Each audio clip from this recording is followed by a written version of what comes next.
መጻጉዕ ማለት የበሽታው አይነት መጻጉዕ የሚለው ቃል በግዕዝ በሽታ የጸናበት የደከመ ማለት ነው።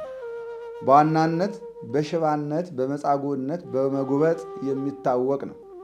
ይህ ሰው ታዲያ የበሽታውም ከመጽናቱ የተነሳ በዚህ ቦታ ላይ ከሌሎቹ ለ38 ዓመት በመቆየት ይታወቃል። ቤተ ክርስቲያን እንግዲህ ያለ ምክንያት አይደለም እያንዳንዱን ታሪክ አምጥታ በተለይ ደግሞ በሱባኤ ወቅት በደንብ ተመስጦ በሚኖረን ጸሎት ላይ በምንሆንበት ጾመኞች ላይ በምንሆንበት እንደዚህ አይነት ታሪኮች እንዲቀርቡ ያደረገችበት ትልቁ ምክንያት እያንዳንዳችን መዳን የምንችል ካለንበት ችግር መውጣት የምንችል መሆናችንን ማሳያ ነው። እንግዲህ የደዌው አይነት ምንም አይነት ይሁን፣ እውርም ይሁን ይድናል፣ አንካሳም ይሁን ይድናል፣ ልምሾም ይሁን ይድናል፣ የተደበለበለ እግሩ ያበጠም ቢሆን ይድናል፣ የጎበጠም ቢሆን ይድናል። ታዲያ ለምንድን ነው የሚጸኑት ከተባለ የሚፈቀደው አንድ በሽተኛ ነው። ከአንድ በሽተኛ በላይ መዳን አይቻልም። ለሁላችንም ተስፋ ነው። መጻጉዕ አሁን ተስፋ ነው። ተስፋን የሚሰጥ ነው። ራሱ ተስፋ ያደረገ ሰው ነው። እንግዲህ 38 ዓመት ተስፋ ማድረግ የእኛን ስናየውና የሱን ስናየው ሰማይና ምድር ነው። መጽሐፉ የሚያስቀምጠው ጾራቸው፣ ፈተናቸው ሰይጣን የሚያጠምዳቸው በዝሙት ነው። የእሱ የተስፋውን ጽናት እናየዋለን። የሰዎችን ደግሞ ጨካኝነት በመጻጉዕ ሕይወት ያሳያል። ሰዎች በጣም ምን ያህል ቢጨክኑ ነው አንድ ቀን እንደው ለዚህ ሰው እድል ይሰጠው እንዴት አይሉ። ያን ያህል ዘመን በየቀኑ ነው መልአኩ እየወረደ ፈውስ እንዲያደርግ ውሃውን የሚቀድሰው። ምንድነው ትውዝፍት፣ የምንዝር ጌጥ። ዛሬ በዘመኑ ወጣቶች ከእድሜ ጋር የማይሄድ አለባበስ፣ አሮጊት ሆኖ ሱሪ መልበስ፣ አሮጊት ሆኖ የሽበት ዕድሜያቸውን አለመቀበል፣ በሱሪ ተወጥሮ መሄድ፣ ጌጥ ማብዛት፣ የምንዝር ጌጥ ማድረግ፣ ይሄ ሁሉ ጾራቸው ነው። በዚህ ሁሉ ግን በጥምቀት ባገኙት ኃይል ከኃጢአት ነፃ ይወጣሉ ይላል። ይሄ ሰው 38 ዓመት ሆኖታል እዛ ቦታ ላይ ማለት ነው። አንድም ሰው ግን ይቅደም የሚል የለም። ይሄ ዘመናችንም ያሳያል። በዚህ ዘመንም እኔ ልቅደም እንጂ ይቅደም የሚል የለም። ነገር ግን ተስፋ ባለመቁረጥ ወገን አልባ በሆኖ እያዘነ ከአልጋው ተጣብቆ ይኖር ወደ ነበረው ጌታችን መጣና አየው ይላል። ስለዚህ አሁን በዚህ ዘመን እንዲህ እኔ ልቅደም ባለበት ዘመን ልክ እንደ መጻጉዕ ሰው የለኝም የምንል በጣም ብዙዎች ነው። ሰው የለንም የምንል ማለት ነው። አሁን መጻጉዕ ሰው ሳይሆን እግዚአብሔር ያለን መሆኑን ያሳየናል። ለሚጸና ሰው፣ ጽናት ላለው ሰው እግዚአብሔር አለ። ስለዚህ ሁልጊዜ ተስፋችን እግዚአብሔር መሆን አለበት። እግዚአብሔርን ተስፋ ካደረግን እግዚአብሔር ታሪክን የሚቀይር አምላክ መሆኑን አሳይቶናል። ደዌው ዘግይቶበታል፣ እውነት ነው። በሁላችን ውስጥ የዘገየ ጥያቄ ይኖር ይሆናል። የዘገየ መከራ ሊኖር ይችላል። ግን እግዚአብሔር ያውቀዋል፣ ሳንነግረው ያውቀዋል። እንኳን 38 ዓመት የታመመ ሰው ይቅርና አንድ ሳምንት ታሞ ከሆስፒታል የሚወጣ ሰው ተደግፎ ነው እንጂ አልጋ ተሸክሞ መውጣት አይችልም።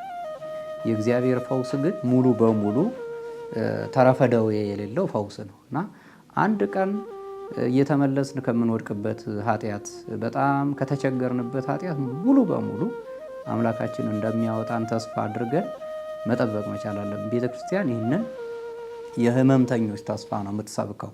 አሁን የምንሰበክበት እንደ ጸናበትም እንደ ቆየበትም ሁለት ነገር አለ። መጽናት አለ። እንግዲህ የበሽታ አይነት አለ። እንቅልፍ የማያሰጥ በሽታ አለ።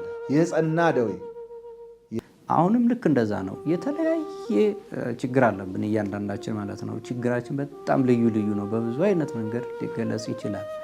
ይህ ችግር ግን የሚወገደው በክርስቶስ መሆኑን፣ በእግዚአብሔር መሆኑን፣ በጸበሉ መሆኑን። በጸበሉም እግዚአብሔር ነው መልአክ ልኮ ፈውስ እንዲያደርግ የሚያደርገው። በጸሎት አባቶቻችን ጸልየውልን ጸበል ረጭተውን መስቀል ባርከውን እንድንፈወስ የሚያደርገው እግዚአብሔር ነው። ከዛም ራሱ እግዚአብሔር ደግሞ እንደሚፈውሰን ደግሞ እያሳየን ነው እና በሁሉም በኩል መፈወስ እንደምንችል ከቤተ ክርስቲያን ወዴትም የማንድ ከሆነ የፈለገው የበሽታው አይነት ይጽና፣ የኃጢአት አይነታችን የፈለገው ይሁን መፈወሳችን እንደማይቀር መጻጉዕ ምልክታችን ነውና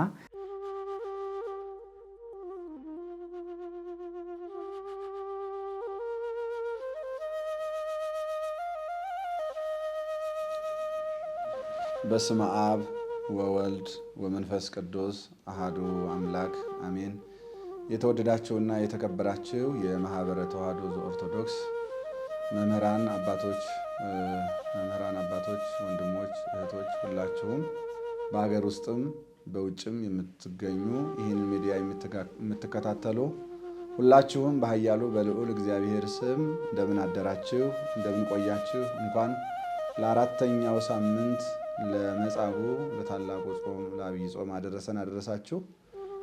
እንግዲህ መጻጉዕን አራተኛውን ሳምንት ስናነሳ በሰፊው አምላካችን መድኃኒታችን ኢየሱስ ክርስቶስ በዚህ በመጻጉዕ አማካኝነት ሕሙማነ ሥጋን የጎበኘ መሆኑን የሥጋ በሽተኞችንም የነፍስ በሽተኞችንም ያዳነው አምላካችን በመጻጉዕ አማካኝነት የተፈወሱ ሁሉ በዚህ በመጻጉዕ የሚታወሱበት አራተኛው ሳምንት መጻጉዕ በመባል በቅዱስ ያሬድ ስያሜ እስካሁንም እንደመጣ ነው። ዘወረደ ቅድስት ምኩራብ ብለን መተናል። ዛሬ ደግሞ አራተኛው ሳምንት መጻጉዕ ላይ እንገኛለን። እንኳን ለአራተኛው ሳምንት አደረሳችሁ እያልኩ የትምህርት መነሻ የማደርገው ከዮሐንስ ወንጌል ምዕራፍ 5 በዕለቱ በሰንበቱ ከሚነበበው ወንጌል መነሻ በማድረግ ለተወሰነ ቆይታ እናደርጋለን። እግዚአብሔር ከሁላችን ጋር ይሁን። በያላችሁበት ሆናችሁ በማይመቸው ስፍራ ይህንን የማህበረ ተዋሕዶ ዘኦርቶዶክስ ሚዲያን የምትከታተሉ በድምፅ የምትሰሙን ሁላችሁንም ባላችሁበት ሚስጥሩን፣ ጥበቡን፣ ማስተዋሉን ይስጣችሁ። በዚሁም የረመዳንም ስራውን ያቅልልላችሁ እንላለን። በስደት ያላችሁትንም ወይጸንዑ ከተማይ የውሃውን መነዋወጥ ይጠብቁ ነበር ይላል። በዚህ ወንጌል ውስጥ የውሃውን መነዋወጥ ይጠብቁ ነበር። እንግዲህ የውሃውን መነዋወጥ የሚጠብቁት የት ነው? የሚጠብቁት እነማን ናቸው ስንል ሙሉውን የወንጌሉን ክፍል እንድናይ ያደርገናል። በዚህ በዮሐንስ ወንጌል ምዕራፍ 5 ከቁጥር 1 ጀምረን ወበውስተ ኢየሩሳሌም እጥማቃ ዘጵሮጳጤቄ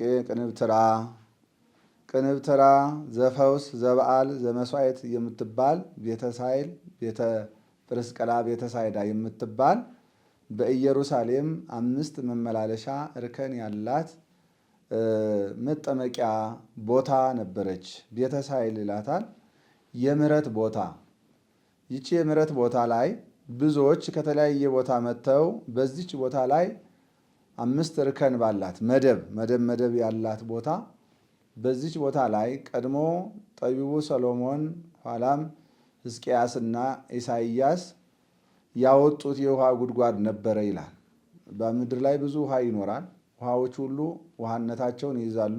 ግን የተለየ ኃይል የሚኖራቸው የእግዚአብሔር መንፈስ ያድርበት ነው።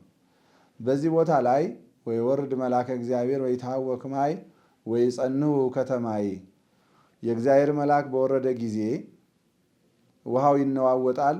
የውሃውን መነዋወጥ የሚጠብቁ ነበር ይላል። የሚጠብቁትን በዝርዝር ያስቀምጣቸዋል ቅዱስ ወንጌል። እውራን ወአንካሳን፣ ጽቡሳን ይላቸዋል። እውራኖች ዓይናቸው የታወረ፣ አንካሳን እግራቸው የማይሄድላቸው አንካሳው የሆኑ፣ ወጽቡሳን ልምሾ የሆኑ የሰለለ ማለት ነው፣ እግራቸው የቀጠነ የደረቀ ሰዎች። ወጽቡሳን ደግሞ የተደበለበለ እንደ ሙቀጫ የወፈረ፣ ይህን ሁሉ አካል ያላቸው። 5ኛው በስሙ የሚጠራው መጻጉዕ የተባለው የጎበጠ። መጻጉዕ ማለት የበሽታው አይነት መጻጉዕ የሚለው ቃል በግዕዝ በሽታ የጸናበት የደከመ ማለት ነው። በዋናነት በሽባነት በመጻጉዕነት በመጉበጥ የሚታወቅ ነው። ይህ ሰው ታዲያ የበሽታውም ከመጽናቱ የተነሳ በዚህ ቦታ ላይ ከሌሎቹ ለ38 ዓመት በመቆየት ይታወቃል። እነዚህ 5 አይነት የበሽታ አይነት ያላቸው ሰዎች ወይ ጸንዑ ከተማይ የውሃውን መነዋወጥ ይጠብቁ ነበረ ይላል። ለመዳን ይጠብቁ ነበር። የመዳን ቀናቸውን ይጠብቁ ነበር። ስለዚህ በዛ ቦታ ላይ እነዚህ ሁሉ በሚጠብቁበት ሰዓት ወይ ጸንሑ ከተማ የውሃውን መናወጥ ይጠብቁ ነበር። እስመ መልአከ እግዚአብሔር በጊዜ ይወርድ ውስተ መጥማቃት ይትሐወክ ማይ፣ መልአኩ በወረደ ጊዜ ውሃው ይነዋወጥ ነበረ ይላል። አሁን የእግዚአብሔር መልአክ ለምን ነው የሚወርደው ስንል ለሁለት ነገር ይወርዳል። ዛሬ በዚህ በአዲስ ኪዳን ለብዙ ነገር መላእክት ይወርዳሉ። እኛን ለመራዳት ይወርዳሉ። እኛን ለማዳን ይወርዳሉ። በችግራችን ጊዜ ከችግር ለማውጣት ይወርዳሉ። ከእስራት ዓለም በመከራ በችግር በጣለችን ጊዜ ከእስር ቤት ለማውጣት ከእሳት ለማውጣት ይወርዳሉ። በዛን ጊዜም መላእክት አንደኛ የሚወርዱበት ለቀድሶተ ማይ፣ ውሃዎች ሲቀደሱ ፈውስ ይሰጣሉ። ማንኛውም ውሃ ስለሆነ ጸበል መሆን አይችልም፣ መቀደስ አለበት። ስለዚህ የመጀመሪያው መልአክ የሚወርደው ለመቀደስ ነው፣ ለቀድሶተ ማይ ይላል። ሁለተኛው ደግሞ ለአይሮጎ መስዋዕት፣ መስዋዕትን ለማሳረግ የእግዚአብሔር መልአክ ይወርድ ነበር ይላል። ስለዚህ ወዘይወርድ ቀዲሙ እምድኅረሁ ከተማይ ወይትሐጸብ ይሃዩ እምኩሉ ደዌ ዘቦ። ስለዚህ የእግዚአብሔር መልአክ ወደ ውሃ ወርዶ ውሃውን በነካው ጊዜ ድምፅ ያሰማል። የእግዚአብሔር መልአክ ሲነካው ድምፅ ያሰማል። ውሃው መቀደሱን መባረኩን ወይም የእግዚአብሔር መልአክ ሲነካው ድምፅ ያሰማ ነበርና ልክ ያን ድምፅ ሰምተው ወገን ያላቸው፣ ቤተሰብ ያላቸው፣ ዘመድ ያላቸው፣ አስታማሚ ያላቸው እንቅልፍ ሳይወስዳቸው ቀድመው ፈጥነው ተንደርድረው ወደ ባህሩ የገባው ማንኛውም አይነት በሽታ ይፈወስ ወይሃዩ እምኩሉ ደዌ ዘቦ፣ ካለበት ከማንኛውም ደዌ ይድን ነበር ይላል። እንግዲህ የደዌው አይነት ምንም አይነት ይሁን፣ እውርም ይሁን ይድናል፣ አንካሳም ይሁን ይድናል፣ ልምሾም ይሁን ይድናል፣ የተደበለበለ እግሩ ያበጠም ቢሆን ይድናል፣ የጎበጠም ቢሆን ይድናል። ታዲያ ለምንድን ነው የሚጸኑት ከተባለ የሚፈቀደው አንድ በሽተኛ ነው። ከአንድ በሽተኛ በላይ መዳን አይቻልም። እነዚያ ሁሉ በሽተኞች ቢገቡ መዳን አይችሉም። የሚድነው ከነዛ ውስጥ ቀድሞ ውሃው የነካው ቀድሞ ጸበሉ የነካው ያ የእግዚአብሔር መልአክ ድምፅ እንዳሰማ ቀድሞ በወገን በዘመድ ተንደርድሮ የገባ ሰው ይድናል፣ ቆሞ ይሄዳል። አይነ ስውር አይኑ ይበራለታል። አንካሳው እግር ቀንቶለት ተስተካክሎለት ይሄዳል፣ እልል እያለ ይሄዳል። ልምሹ የሆነው ሙሉ አካሉ ተስተካክሎለት ይሄዳል። ያ የጎበጠውም ቀንቶ ይሄዳል። በዚህ ምክንያት ብዙዎች እየዳኑ ይሄዱ ነበረ። ነገር ግን በዛ መካከል ሳይድን ለዘመናት የቆየው አንድ ሰው ብቻ ነው። ያውም ማን ነው? መጻጉዕ የሚባለው ወገን የሌለው ዘመድ የሌለው አስታማሚ የሌለው ሰው የሰለቸው አስታማሚ ትቶት ሄደ። ምናልባት ከዛሬ ነገ ድናለው እያለ ተስፋ ባለመቁረጥ ተስፋ ሳይቆርጥ ለ38 ዓመት በዛ ቦታ ላይ ቆይቷል። ስለዚህ በዛ ቦታ ላይ ሲቆይ ከዛሬ ነገ እድናለሁ ብሎ ነው። ስለዚህ 5ቱ እርከኖች የ5ቱ አዕማድ ምስጢር ምሳሌ ናቸው ይላል። መልአክ መውረዱ መልአክ የቀሳውስት የዲያቆናት ምሳሌ፣ ውሃ የጥምቀት ምሳሌ ነው። 5ቱ በሽተኞች የ5ቱ ጾታ ምዕመናን ምሳሌ ነው ይላል። 5ቱ ጾታ ምዕመናን የሚላቸው አእሩግ፣ ወራዙት፣ አንስት፣ ካህናት፣ መነኮሳት ናቸው ይላል። እነዚህ ሁሉ በጥምቀት ባገኙት ኃይል ኃጢአታቸው ይደመሰሳል። እንግዲህ የ5ቱ ጾታ ምዕመናን ኃጢአታቸው ወይም ፈተናቸው ጾራቸው ምንድን ነው ካልን ከመጀመሪያው ስንመጣ አእሩግ የሚላቸው በዕድሜ የበሰሉ በእርግና ዕድሜ ላይ ያሉ ናቸው። የነዚህ ፈተናቸው ጦራቸው ወይም በኃጢአት የሚወድቁበት አንዱ ፍቅረ ነዋይ ነው። በሁለተኛ ደረጃ በዝሙት ነው። እነዚህን ሁሉ በፍቅረ ነዋይ የወደቁ አእሩግ በጥምቀት ባገኙት ኃይል ኃጢአት ነፃ ይወጣሉ ይላል። የሁለተኛው ጾታ ምዕመናን የሚላቸው ወራዙት ወጣቶች ናቸው። ዛሬም ላይ የወጣቱ ፈተና ምንድን ነው ብንል ዝሙት ነው፣ በኃጢአት መውደቅ ነው። ዓለማችን ላይ የሚታየው በኃጢአት በተለይ በሚዲያ ላይ በሶሻል ሚዲያ ላይ በተለያየ መልኩ ለው ልጅ እየጣለው ወጣቱን እየጣለው ያለው ዝሙት ነው። መጽሐፉ የሚያስቀምጠው ጾራቸው ፈተናቸው ሰይጣን የሚያጠምዳቸው በዝሙት ነው። ሁለተኛው ጾራቸው ፍቅረ ነዋይ ነው፣ ገንዘብ ነው።